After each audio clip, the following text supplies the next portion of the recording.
Hey guys. Whew.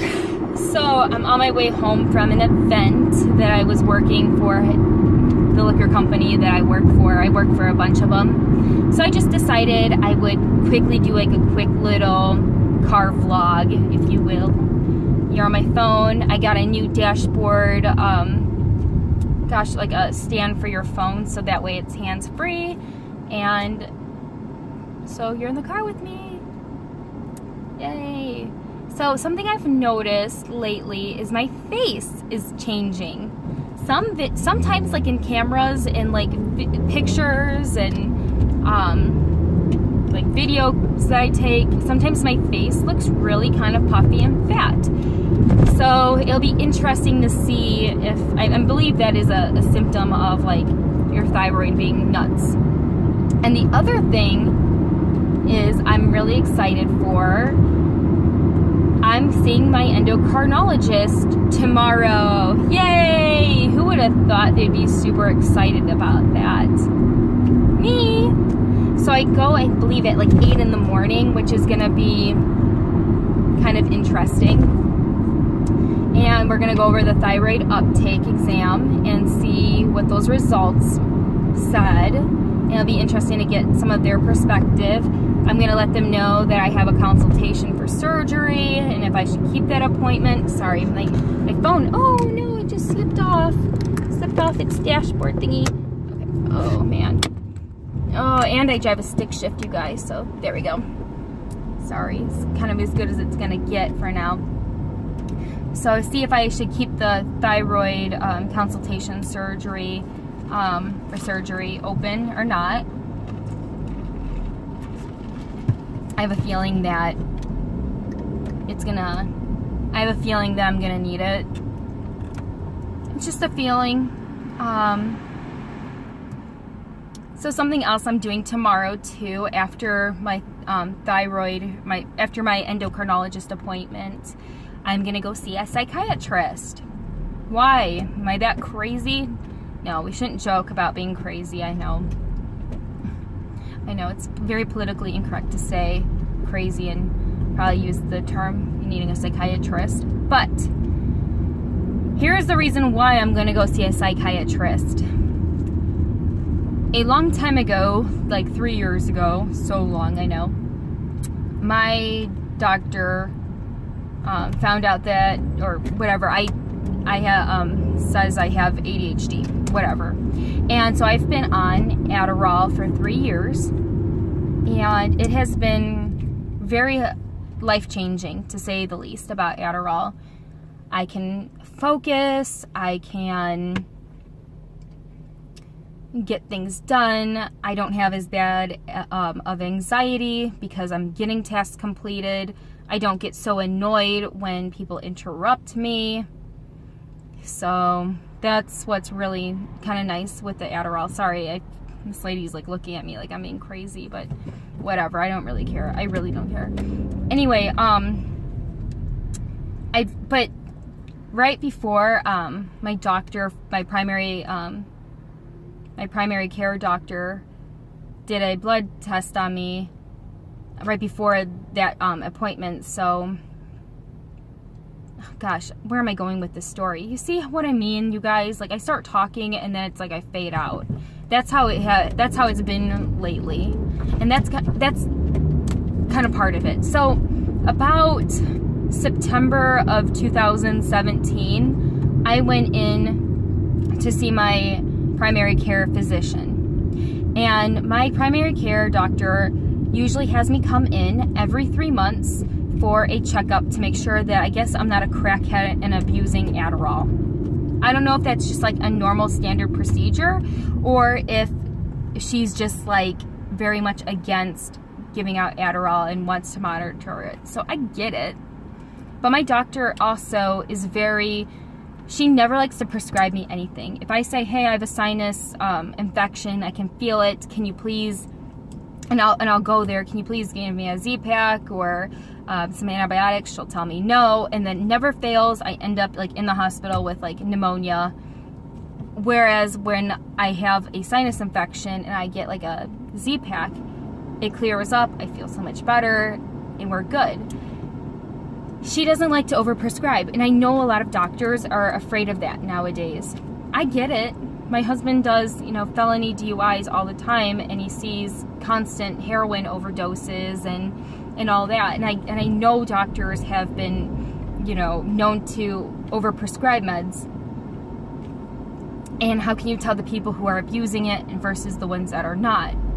I get it, but I've been seeing her for, oh my gosh, for such a long time, probably like 15 years. So she should know by now that I'm not a person that goes in regularly to, ask for drugs or, you know what I mean? So anyway, I digress.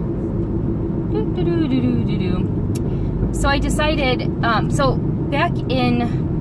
got married in November of 2017, and in September I had an appointment to see the doctor because of the whole Adderall thing. And she's like, oh, you've lost 25 pounds or 20 pounds or something. And that was a lot of weight, but I was getting married. I also was consciously watching what I was eating. I was exercising. Most people, I don't think it's unheard of to try to lose weight before their wedding. And it wasn't like I was overweight or anything, but I mean, I could have definitely lost 25 pounds and it would have been good. And it happened kind of fast, like within 3 months. But stress, I know, played a big part of it. I was, getting married. And she's like, oh, your heart rate's high and you've lost a lot of weight since you've been here last. So she took me from a 15 to a 10 milligrams of Adderall. And I'm like, well, I actually wanted to talk to you and let you know that I feel like 15 has been pretty good. I do have my days where I feel extremely flaky, and actually at that point, and I was kind of lying because I was feeling very flaky at that time. I had a very hard time concentrating. I wanted to double up on the meds almost because I felt just so like my concentration was just for crap. And she wouldn't listen to me. She was like, nope, you're going down to a 10, and then we're gonna wean you off to a 5. And I'm like, what? I've been having these kinds of drugs for 3 years, and now because I've lost 25 pounds, you want to cut my prescription. So I listened to her, and she kept it to a 10. And then the last time, so it's very hard for me to have those real conversations with her. Now, it's funny, because now that I've been diagnosed with a thyroid problem, a lot of those symptoms freaking make sense. Cloudiness, not being able to concentrate, weight loss, right? And I didn't have blood work at that point. I just recently got my blood tested because I only do it once a year. So I bet you all my money that I've ever lost in Vegas that my thyroid probably had, I was stressed out with my wedding. There was big drama going on. I bet you that's when the thyroid would have been detected that something was wrong. But because I cannot have those conversations with my primary care doctor without her punishing me for it, that conversation went undetected. She's so quick to, I feel judge me and judge the situation that she doesn't really listen. And I think it's not really her fault because she's a primary care doctor. She's not a brain doctor or, a oh my gosh, what are a psychiatrist where they deal with mental issues and other things like that. Doesn't have a degree in that. So maybe, I know her personal belief, she doesn't really care for the Adderall, doesn't really care, it doesn't really think it's always necessary. And I'm not gonna lie, I think it is way overprescribed. But in my case, I can tell you that it's very life-changing, and it's something that I do need. I don't don't want to need it, but I do need it. So I'm sorry if the lighting is kind of scary looking, but it is what it is. So I want to go to a psychiatrist in order to really get properly diagnosed with the ADHD or ADD or whatever. And I want to be able to have those open conversations and the honesty, because if my doctor would have listened to me, and if I would have been a little bit more honest back in September of 17, maybe, just maybe, I wouldn't be where I'm at right now with all the endocrinologist appointments and, you know, the unknowing, and maybe my brain, maybe my brain wouldn't have felt so scattery and you know, wouldn't have felt, maybe I would have felt normal sooner. Let's just put it that way. I would have felt normal sooner.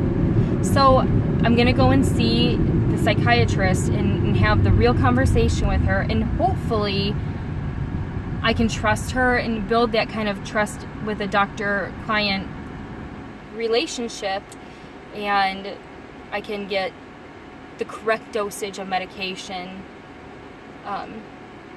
and just a better understanding and not feel so judged. I think that's another one. I don't want to feel as judged as I have been lately with my primary care.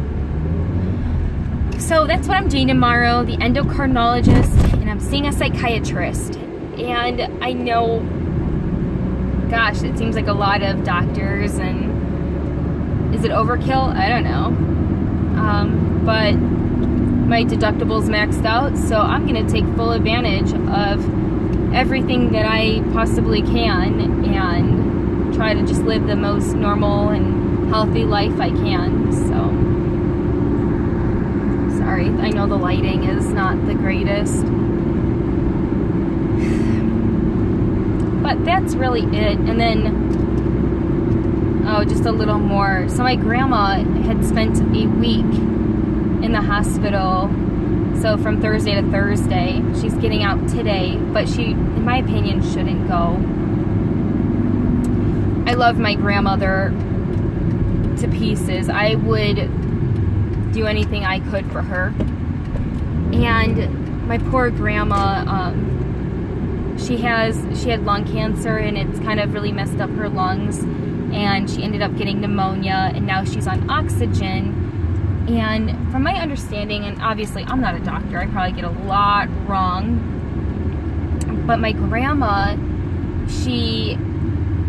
I got packages, I'm almost home. Yay, I'm home. My grandma,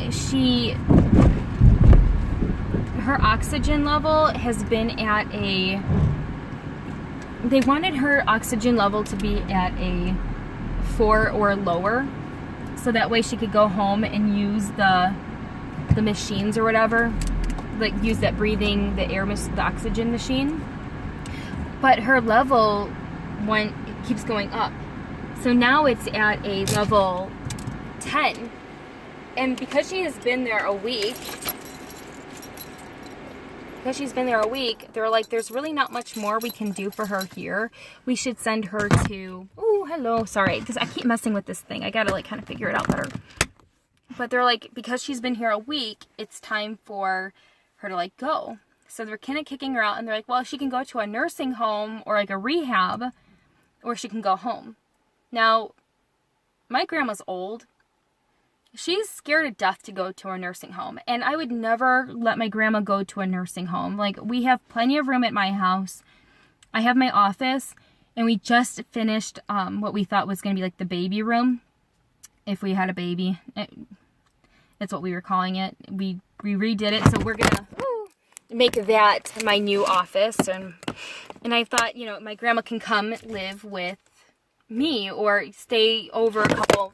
This is not working, you guys. Damn it. We thought at least maybe she could hello. Gosh. We thought maybe at least she could, spend the night a few nights a week or whatever. At least while we're both working, someone can take take care of her. So that's kind of like, see, I'm trying to fix this. I'm gonna have to like let you guys go pretty soon here. Whatever, it's just gonna stay like this for a sec. So thought she could like live with us if she needs it, come over a few days a week, especially if like I can't spend the night at her house. But anyways, they're kicking her out of the hospital. They're gonna set her up with oxygen. There's like a nurse over like right now at her house. My mom's there with her husband. My brother works crazy shifts. And then it's me, and I have the most least traditional job where I kind of make my own hours. I pick the jobs I want to work. I can work as much or as little as I want.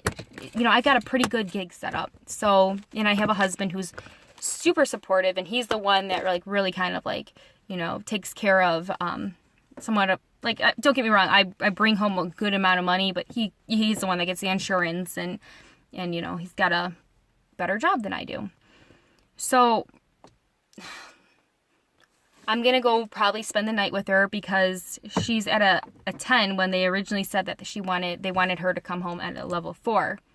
My grandpa is super deaf, and he can't even understand my voice at a louder noise level.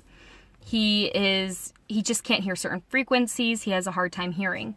So, and he's slow, you guys. He is so slow. Like when my grandma originally went into the hospital like 1 or 2 in the morning, she said, you know, you need to call the ambulance. My grandpa, like, let me first put my socks on, then I'll put my shoes on, and then I'll put on my,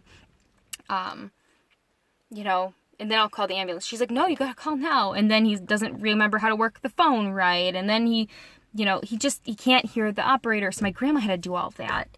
And it's really scary because, you know, they want to be independent, and I don't want her to go to a nursing home, but I can't trust my grandpa to be able to take care of her tonight, especially on her first day home, that she's been in a week in the hospital.